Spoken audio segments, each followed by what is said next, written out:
તો આગળ હવે સમાચારોમાં વાત કરીએ તો ભુજમાં બોરવેલમાં પડેલા યુવકને લઈને મોટો ખુલાસો થયો છે। બોરવેલમાં પડીને યુવકે આપઘાત કર્યાનો ખુલાસો છે।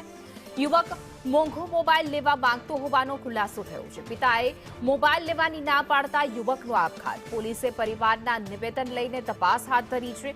9 કલાકના રેસ્ક્યુ ઓપરેશન બાદ યુવકનું મોત થયું છે। ઝારખંડનો 18 વર્ષીય યુવક બોરવેલમાં પડ્યો હતો। કુકમા નજીક બોરવેલમાંથી મૃતદેહ બહાર કાઢવામાં આવ્યો। ફાયર, પોલીસ અને આર્મી સહિતની મદદ લેવામાં આવી હતી। મૃતદેહને પોસ્ટમોર્ટમ માટે હોસ્પિટલ ખસેડવામાં આવ્યો છે, કારણ કે જે રીતે બોરવેલમાં પડ્યો તો બચાવ કામગીરી કરવામાં આવી, પરંતુ આ બાબતે મોટો ખુલાસો થયો છે કે યુવકે આપઘાત કર્યો હતો।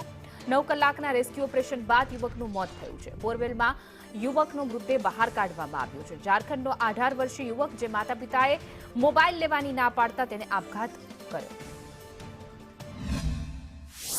તો આ જે મરણ જણા છે એ રુસ્તમ શેખ છે, ઝારખંડનો રહેવાસી છે અને અહીંયા મજૂરી કરવા માટે આવેલો છે।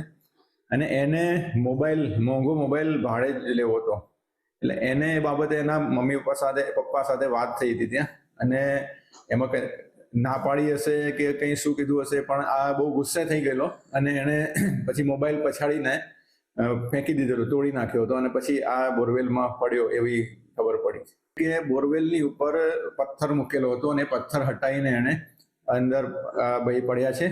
તો પણ ડિટેલમાં તપાસ થશે અને જો એમની કંઈ પણ